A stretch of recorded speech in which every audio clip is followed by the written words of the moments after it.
I'm a man, I'm perfectly fine with liking My Little Pony. This is where we meet the bronies, for they like My Little Pony. It started off being a term for a male who likes the show. Everyone liked to pick on them so much more, calling them man-children. What do you love about My Little Pony? The show, mostly the community. There's little to no... Everyone, it's me, the Brony Pony 123 here. So I'm going to be explaining why I like Pinky. If it doesn't have me as Pinky shirts, and my whole collection. Bronies. This is a term that instantly raises eyebrows and sparks fierce debates, not for what it stands for, but for what it later grew to represent. And boy oh boy, were these controversial times. But don't mistake it, because the term in itself is harmless and refers to the adult fans of the children adventure series, My Little Pony. Of course, it's never not controversial when adults infiltrate a fandom intended for little girls, and in this case, we're talking about an entire internet movement made up of hundreds of thousands of mostly adult males, creating fan art, organizing conventions, building online communities, and obsessing over pastel-colored cartoon ponies on a scale nobody saw coming. On the surface, this community remained what it was originally meant to be, a harmless group enjoying a colorful cartoon about ponies and friendship. But what lurked beneath told a different story entirely. A story about the dark side of the community and controversies that almost led to its downfall. From disturbing underground communities to creators being exposed for behaviors nobody wanted attached to a children's franchise, the culture became so drenched in internet degeneracy that even some fans wanted nothing to do with it anymore. We're talking allegations like creating sexualized content with children characters, extreme graphic fan content explosion, rooming, and even alleged P-word actions that echoed unpleasantly beyond the community. Bought it. Would it be funny if I got like a 8x4 oil painting of Twilight Star with huge boobs? Like, is that funny? Today, we'll be looking at some of the popular creators whose names were attached to these accusations, their rise to fame, and the degenerate acts that led to their inevitable downfall. Oh, and trust me, this little rabbit hole gets deeper and way worse than you think.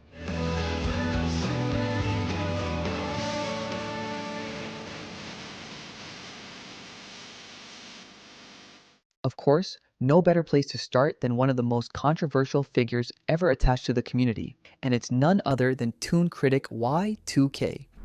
Greetings, Derek peoples. This is your cult personality, Toon Critic's name, Toon's the name of my game. Welcome to my secondary channel, Beyond the Hats with Toon Critic. I decided to make this secondary channel because there's a lot of stuff that I wanted to start doing this year that I figured would be fun to do. And I want to keep Toon Critic Y2K channel as its own review channel. I want to focus on that. Originally known as Zach K's, Toon Critic, or simply Toons as he's often referred to, is one of the early creators who hopped on the brony trend. You know, during the early 2000s when the fandom just hit its peak. Thanks to the popularity of My Little Pony, friendship is magic. But before he was known as Toon Critic, homie here used to go by the name FlameAmigo619 and posted questionable stuff like his deviant art on the site fanfiction.net, where he was primarily based at the time. Rainbow Dash. Now you're looking at pretty big Rainbow Dash fan here. Now what I decided to do is you'll see right here, there we go. You're going to see a lot of fan art that I asked people to make, and their art shall be featured right here. So I'm talking Rainbow Dash, let's get into it. It was in May of 2012 that he'd eventually jump aboard the fast-moving brony train as an analyst. It was a pretty seamless transition for him, as he just picked a pony character and banked on his connection with other creators like Josh Scorcher and MLP Silver Quill. Tell you what, Toon Critic may not have been on the level of these others initially, but his popularity sure skyrocketed to great heights in no time, even making it into the elite brony Skype group known as the Rift Cafe. Life was definitely looking good for this dude, and it also helped that he was in everyone's good books at the time. Sure, his videos were simple and clearly lacked the degree of sophistication that other creators boasted, but it somehow resonated with fans of this community, daring his popularity to rise even more. Guys, Toon Critic Y2K here, your cult personality. I've got a few updates for you all, and an update about the next convention that I'm going to. Winnie City PonyCon, which is happening in my hometown. But then, with his rise to fame came an unprecedented rise of controversies as well, with the first real one coming in 2017 at BronyCon 2017. You know, more like Comic-Con, but specifically for bronies. It was at this convention that the first cracks in his image began to show, because despite being hugely popular online, Toon Critic apparently wasn't exactly as lovable offline. Reports later surfaced that during the event, 2 attendees got hold of Toon Critic's signature cap and threw it straight into a toilet. Yeah, safe to say that was the first public sign that behind the online popularity, something about this guy wasn't sitting right with people around him. And for Toons, well, he sure wasn't letting that go because he'd eventually file a sexual harassment report, claiming that the two attendees harassed the lady he sent to retrieve the cat by asking her to show her boobs for it. Now, this was probably just his way of getting back at them, because the same lady would later reveal she wasn't really harassed. Yeah, but at this point, the two people accused had already been kicked out of the convention with corresponding bans. Now, while this certainly echoed slightly across the community, it didn't even scratch his top 3 controversies. I mean, this is someone who had earlier been accused of violating someone else's plushie at an earlier convention in 2015. Yep, during the 2015 BronyCon, a girl named Minty accused Toon Critic of, quote, using her plushie to massage his area in her absence during an orgy with her roommate. Now, that's obviously a bit over the line from Toon Critic, and it even got worse because when Minty demanded an apology, he'd hit her with a video that was obviously a dig at her and the fact that she was Canadian. Goes Cartoons here. Now, today's vid is a little unusual. Toonie here is not one for stepping into drama. I, on the other hand, quote it quite well. So today this video is for Minty Root. Now, in the spirit of good fun, sir, I realize you and I don't exactly see eye to eye. And the fact we've never actually met, and you hate Toon over a little, incident with the plushie that he didn't know was yours, but that's beside the point. Now that's just downright aggregating from Toons. But if you're already getting triggered, wait till you hear the clincher when he apparently got caught up in a P-word scandal. Of course, that wouldn't even come as much of a shock for a deranged character like this, but it sure did take the brony section of the internet aback when screenshots of him saying nasty things to a 14-year-old got leaked. Apparently, Toon Critic, who was clearly an adult at the time, was texting this girl and making her roleplay NSFW content for him, despite knowing very well that she was underage. But as if that was not criminal enough, he'd then take it a step further by asking for her pictures, referencing her breast size and even going as far as confessing that he has feelings for her, a 14-year-old. Jeez, Toons, how low can you really go? Well, much lower, obviously, because he then suggested that he'd like to do the NSFW things they had roleplayed when he eventually meets her at the then upcoming BronyCon. Obviously, the girl would eventually get so uncomfortable with the whole thing that she would eventually leak the chat to the public, exposing Toon Critic for who he really is. Oh, and right about the same time, a leaked group call of his friends distancing themselves from him will then surface. We do want to give you a chance to take a high ground. I want you to go to the police with this information yourself. I do want you to leave the groups yourself. And this dude will again be caught saying this wasn't his first time and that he had done worse in the past. Times where I admit I have done things that are probably worse than this. In fact, I can safely say that this is one of the worst things that I've ever done. But there have... Yeah, right? Like, how low can he really go? Well, it all blasted up in his face with his online career disappearing into thin air. At this point, bro was even lucky he didn't get arrested. He'd eventually change his bio to read, "Had a good run, but now it's time to say goodbye. Thanks for the memories, everyone." And just like that, he vanished into hiding. Now, rumors would eventually come up again about him resurfacing with a different alias. But while not fully verified, this was effectively the end of the real Toon Critic, one of the most controversial bronies of all time, but certainly not the only one.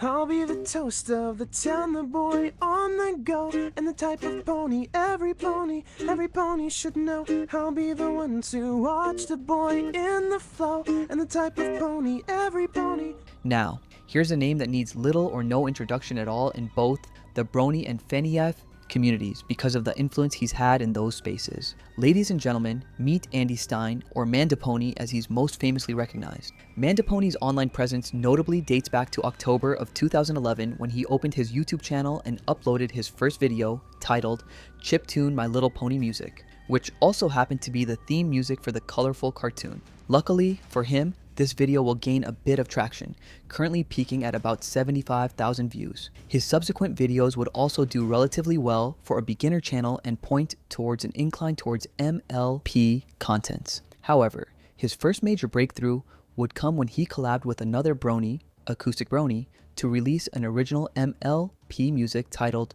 I'll Fly Higher. This one peaked at over 500,000 views and all but solidified his place as a popular Brony creator. Mando would continue uploading his music and enjoying significant views, but real fame would eventually hit when he crossed over to the then new FNAF franchise with the song Surviving the Night. This would prove to be a great decision as this upload hit a stunning 48 million views. He'd then follow up with the likes of Noticed, The Show Must Go On, and Just Gold that also hit over 45 million views. As expected, his status improved massively in both communities and also as a musician, and that's when he'd start to mingle with other top artists in the space like Nate Wants to Battle. Simply put, life was good for Mando, and bro was certainly basking in the starry lights of his fame and fortune. Oh, and needless to say that his fans loved him to bits too at this point, but the controversy that would eventually surface in the late 2000s would leave the entire fan base shocked to their bones. Well, before we get into the nitty-gritty of Mandopony's foray into degeneracy, it's important to point out that his personal life was also looking colorful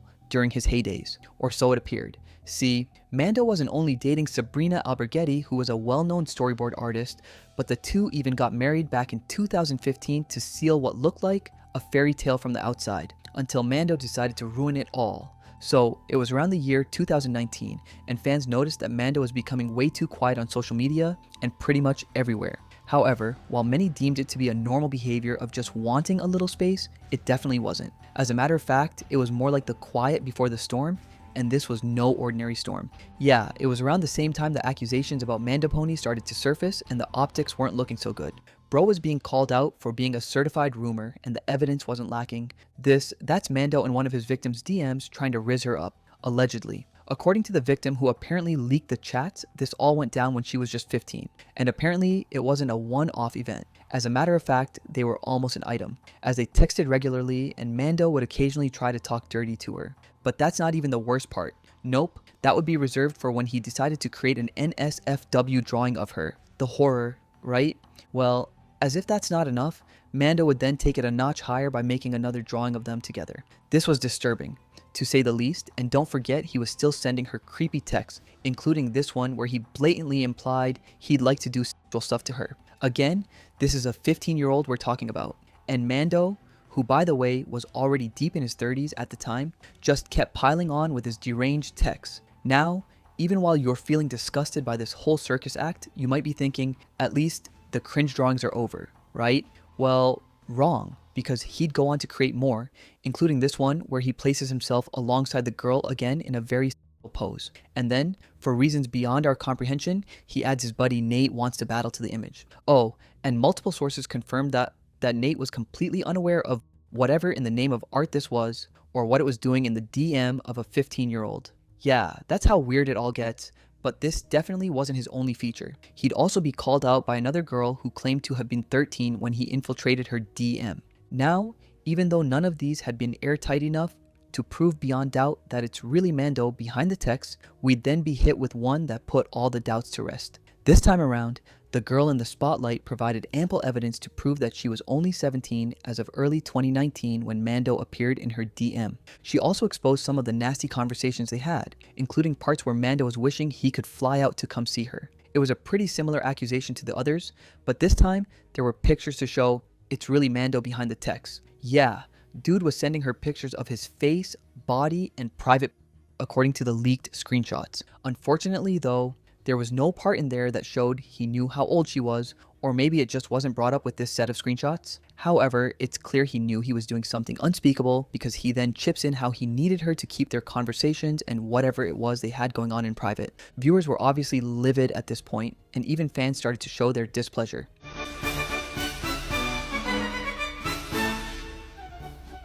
Oh, is he dead? Oh, he's a... It was clear he was staring down the barrel of cancellation, and it was obvious in the way he tried to make it all go away. Of course, he didn't really admit to any of these allegations, but tweets like this one where he admits to the authorities getting involved kind of show there's substance to these claims. In all of these though, his wife, Sabrina, stuck with him, even releasing a statement calling for peeps to leave them alone. However, other artists started to distance themselves from him, including his buddy Nate, who even went as far as to unfollow him on social media. Now, with controversies as large as this, you can all but kiss your online career goodbye, and well, it sure signaled a major step down for Mando and his pursuit of fame. Nowadays, he still posts occasionally on his YouTube channel, but a lot of his followers have already moved on. And even the ones that still watch his videos often tend to show their disapproval. In simple terms, Mandopony is finished, and like the others on this list, he also has himself to blame. Next up, we have a brony that's more weird and creepy rather than downright deranged, but you'd also find out that this combination can make even worse bronies.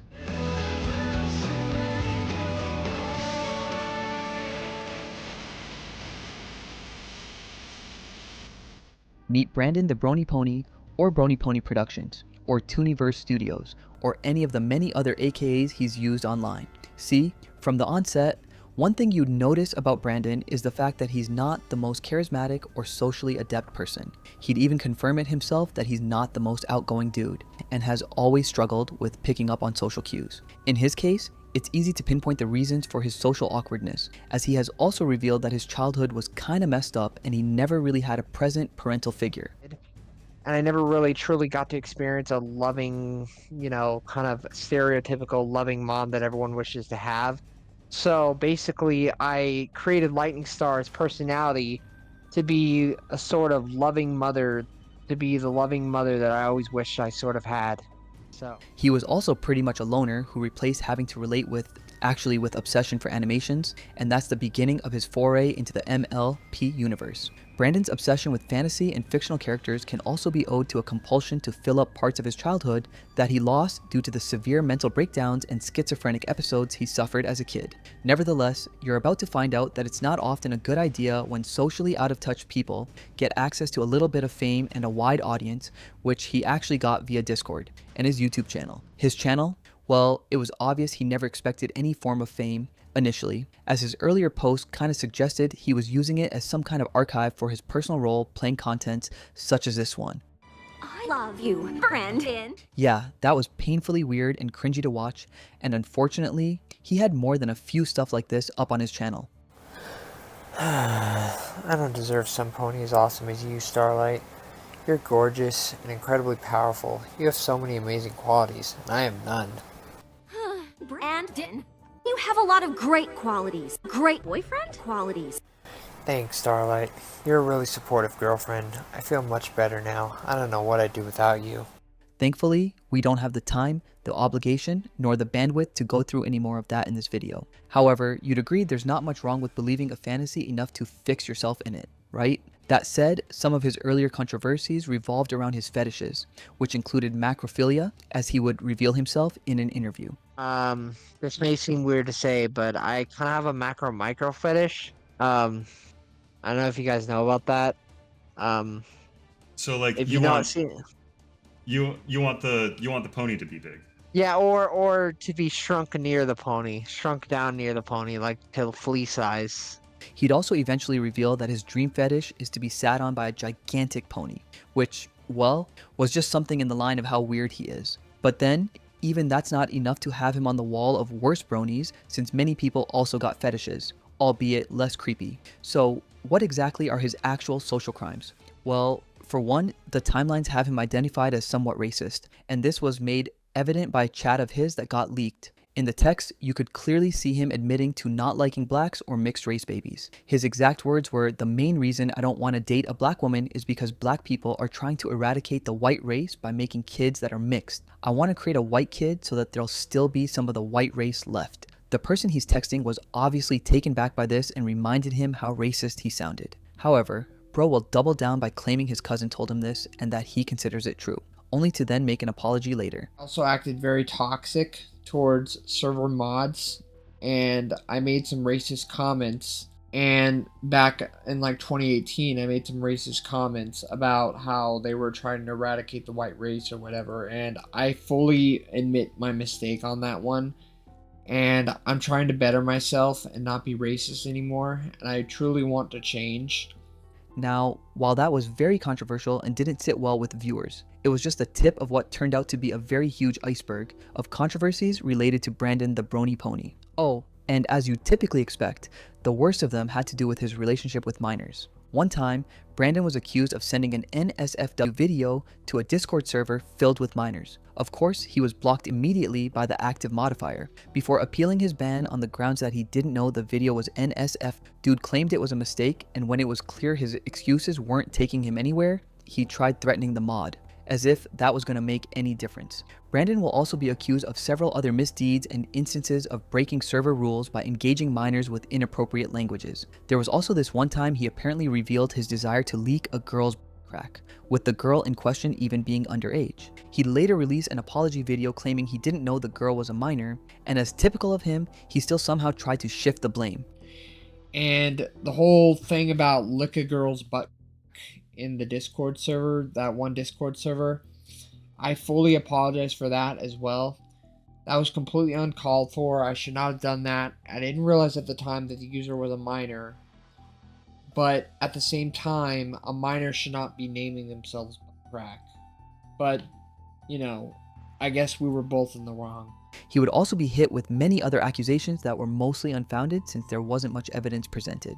One that stuck out particularly, however, was when he was accused of sending deviant art messages to a 15-year-old. Apparently, he was contacting this person as a voiceover artist for his roleplays, and definitely didn't mind that they were underage despite knowing the NSFW nature of his roleplays. He'd even go as far as asking them to Photoshop a shirtless picture of him holding an adult-used toy into one of him having an moment with a starlight pony. Things would eventually get real weird when he found out the person he's been texting is a guy and not a girl as he had initially guessed, for whatever reason, and his reaction said it all. Bro would even go on to discontinue the contract with said minor and threaten to ruin their life if word of this gets out. Now, this definitely played right into the narcissistic and predatory image people online had already painted of Brandon the Brony Pony. But then again, it was difficult to fully believe he was actually the one behind those messages, mainly because there wasn't enough concrete evidence tying the account directly back to him, and also because he later uploaded a video of himself crying while strongly denying he ever had such conversations.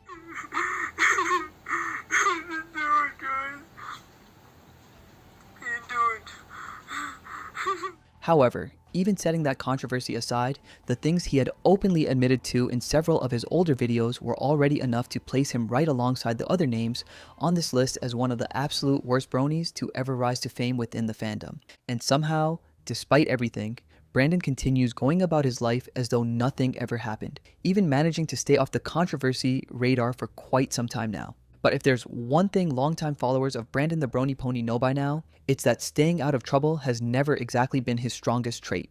It almost feels like, sooner or later, he always finds a way to strike again. Now, just when you think the Brony fandom couldn't get any weirder, it hits you with the weirdest of them all, Jin1515, a Brony who actually got married to a Twilight Sparkle plushie. Meet Matt Beard, aka Skippy, aka Jin1515, as he's popularly known on this corner of the internet. Now, before we go on, this dude is 41 years old, and if that already cringes you out, then you might want to take a breather because it's about to get a whole lot worse. The reason I asked this is that Twilight is my fiancée, and we're planning on getting married next June or July, should everything go as planned financially speaking.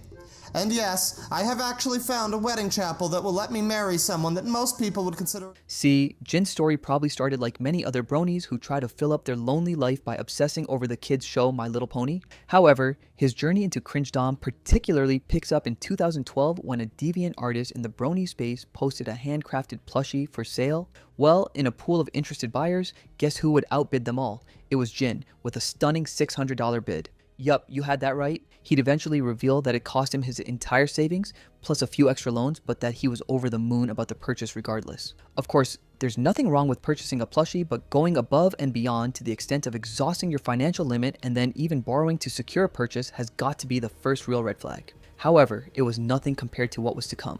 See, while people often purchase plushies as squeeze pillows and collectibles, Jim here had a completely different idea that was, well, just not what you typically expect. See, in the days that typically followed his strange acquisition, he'd spam the internet with photos of him and his plushie at home, in cafes, at the museum, and even took her to BronyCon. But that wasn't even the weirdest part. See, Jin would then go on to reveal that his plushie is the real Twilight Sparkle, and that they do have conversations with Twilight replying to him via a voice in the back of his head. Now, if you're already inclined to scream at his craziness, you may want to hold on for a bit, because next he'd announce he's getting married to the plushie during a rant against an NSFW deviant artist who created sexually suggestive art about his precious. In this message, he revealed he would get married to his plushie in the following summer, and true to his word, he did, via webcam. He'd then give a detailed breakdown of the event on Facebook. So yeah, he actually did marry his beloved Twilight plushie. But did the drama end there? You bet not. What followed was a string of back and forth with people in the community who would dare speak or suggest anything negative about his beloved. However, the one that stood out was when a user commissioned actual image drawings of Twilight Sparkle. Now, instead of confronting him with a strongly worded message like he usually does, Jin decided to try a new technique that would get him an even more severe punishment by impersonating the said person and posting hate comments. Now, true to his plan, the person was immediately kicked out of the community, but not for long though, because his trickery would eventually be discovered, and the punishment reversed. Instead, Jin himself would then be kicked out and banned from the community. But unfortunately, that was not the last we heard of Jin. As a matter of fact, he still kept on making posts and regular updates about his relationship with his quote wife, with images even leaking of him doing unspeakable things to this plushie. Well, these images and posts like the one where he claimed never to have had sexual urges till he met Sparkle all but confirmed the degenerate things he does with his plushie. But these aren't even secrets because he admits to them publicly, along with other insane admissions. And just when we thought, hey, he couldn't get any worse now, Jin would even fade off his acclaimed love, Sparkle, and adopt a new obsession in Rocky from Paw Patrol. He'd even purchase a Rocky plushie, and now here's the real cringe, cheat on Sparkle with it. But this time, things took an even darker turn, because he was allegedly recording explicit acts involving the plushie and sharing those videos inside private groups filled with some of the most degenerate corners of the Brony community. And somehow, that still wasn't the worst part. He'd also go on to upload photos of the plushie afterwards, visibly stained in ways that made it painfully obvious what had just happened. At this point, it was clear that this dude needed to be stopped. However, the final stroke that eventually got him cancelled was his dabbling in racism. Bro would not only sympathize with Nazi causes, but also blatantly state that he's against the Black Lives Matter campaign. This, among other posts, was enough to kick him away from X for good, and even though he still continues his narcissistic acts on lesser known platforms, he no longer gets enough audience to place him in the spotlight, and that was essentially the end of his terror on the internet. In the end, maybe this was always the tragedy of the Brony fandom, because what started as a community built around something as innocent as friendship, positivity, and a colorful children's cartoon somehow spiraled into one of the internet's strangest cautionary tales. See, for years, Bronies insisted they were misunderstood, that outsiders unfairly judged them simply for enjoying a show they loved. But over time, the problem stopped being the stigma and shifted to the people inside the community who continuously proved those suspicions right. Somewhere along the way, it seems the line between harmless fandom and outright degeneracy had been completely erased. And perhaps that's why the downfall of these Bronies feels so strangely satisfying to so many people online.